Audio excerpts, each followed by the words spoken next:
Hey guys, welcome back. We're still in 7.6. In the previous video, we saw us starting 7.6 out, and the example had said that there was a common factor that you can factor out of all three. Now, if you take a look at this one, for examples 2 and 3, apparently there is no common factor. Again, on the test, they wouldn't tell you if they did not have something in common. It would just simply say factor, so it's up to you to recognize if they had anything in common or not. But let's go ahead and check, even though it says there's no common factor, let's check to see if there is one. If you take a look at all three terms for part A, you have a 6x squared, an 11x, and a 4. Those are your three terms, okay? I notice that all three of them don't have a variable, which means you can't factor out any variables.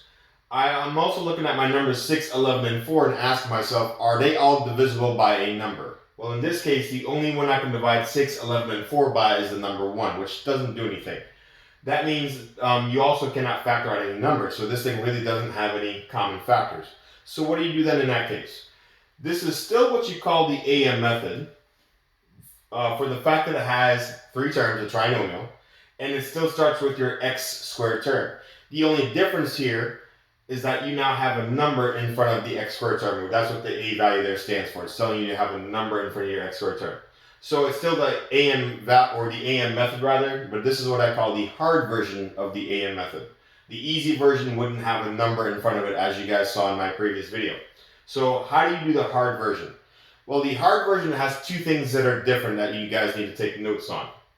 All right, the first thing that's different is your addition number is still 11. Your multiplication number is no longer 4. When there's a number up front, when this is the hard version of the AM method, to get your multiplication number, you've got to multiply the first number times the last number. So if you multiply those two, 6 times 4 would give you 24. So in this case, your multiplication number is 24, and your addition number is 11.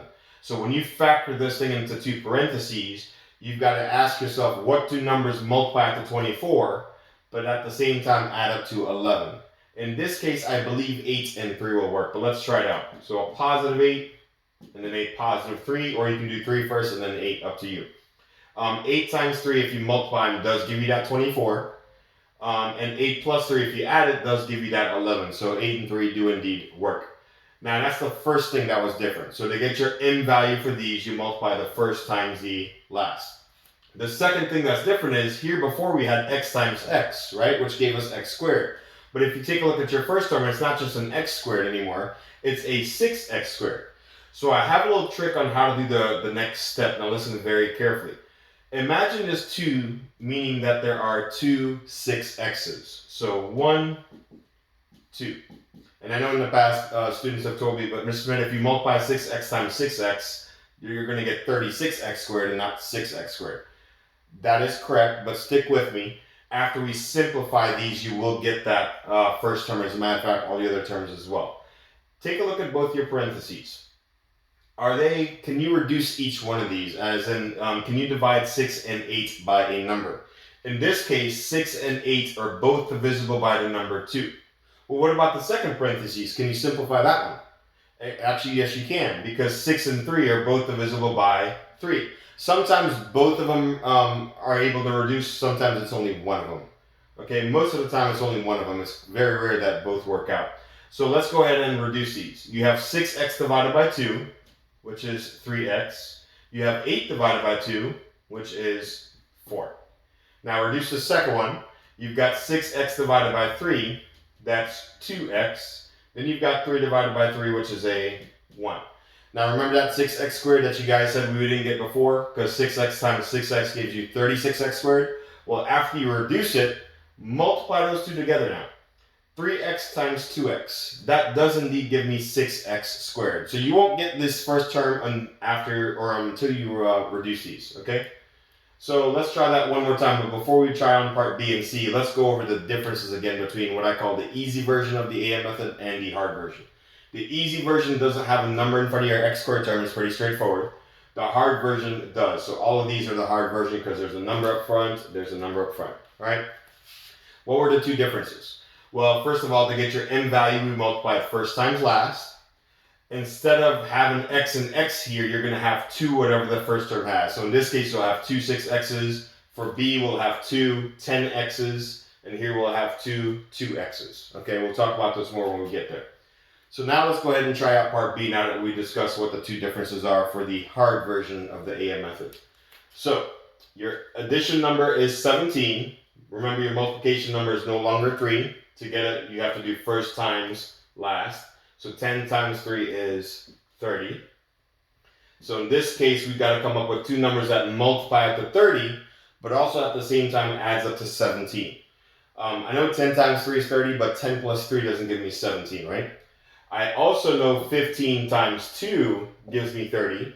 And does 15 plus 2 give me 17? In this case, yes, it does. Keep in mind, order doesn't matter, so you can write 15 and 2 first, or 2 then 15. So that's the first difference. Here we go with the second difference. It's no longer x times x. Think of this 2 as there being two 10x's. 1, 2. Which right now, if you were to multiply 10x times 10x, that's 100x squared, right? Which we don't have. Keep in mind what I said before in part A. You're not going to get it until after you reduce one of these or maybe even both of them. So let's look at your first parentheses. I noticed that 10 and 15 are both divisible by 5. And for the second one, I noticed that 10 and 2 are both divisible by 2. So let's go ahead and reduce them. 10x divided by 5 is 2x. 15 divided by 5 is 3. For my second one, 10x divided by 2 is 5x, and 2 divided by 2 is a 1. Now this one we are going to write, I know in the previous videos I told you guys not to write 1s, but in this case we're writing a 1 because it is indeed a placeholder. Now if you multiply these two to check your work, 2x times 5x will give you that 10x squared that we had before. Alright? So let's try out one more. This one looks like it has a negative, so it's probably going to be slightly more complicated. So again, to get your m value, you multiply the first number times the last number. 2 times negative 21 is negative 42. And I don't see an addition number in this case, so let me write a 1 there. So that means our addition number is 1. So we've got to think of two numbers that multiply to negative 42, but add up to a positive 1.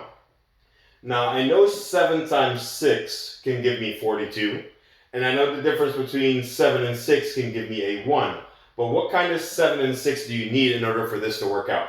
Let's randomly try negative 7 and a positive 6. If it doesn't work, we'll just have to fix the signs, alright? Negative 7 times 6 does give you negative 42. But unfortunately, negative 7 plus 6, that gives us a negative 1. We need a positive 1. What that simply means is that we need to switch the signs. Let's try it again. 7 times negative 6, that's negative 42. And 7 take away 6, that does give us that positive 1 that we were looking for. Alright, so there's your first difference. Second thing, you no longer have x times x. In this case, you have two 2x's. So 1, 2. Now let's reduce them if we can. If you look at your first parentheses, the question is, can 2 and 7 be divided by the same number? In this case, there is no number besides 1, right? That means that this 2x plus 7 will stay the same. There is no number that goes into 2 and 7. For the second one, is there a number that goes into 2 and 6? In this case, they're both divisible by 2. So we can actually reduce that one. That's what happens most of the time with these. Only one out of the two reduces. So you have 2x divided by 2, which is 1x, but remember, we don't write 1, so I'll just say x. And then you have negative 6 divided by 2, which is a negative 3. And if you wanted to check your work just like the other ones, you can actually distribute this or FOIL. You would get the original term back. I'm not saying you have to, but it's a good way to check your answer to see if it's correct. Alright guys, that's all we have for these examples. And again, on a test you would have to recognize when there is no common factor and when there is. Alright, we'll see you guys in the next video.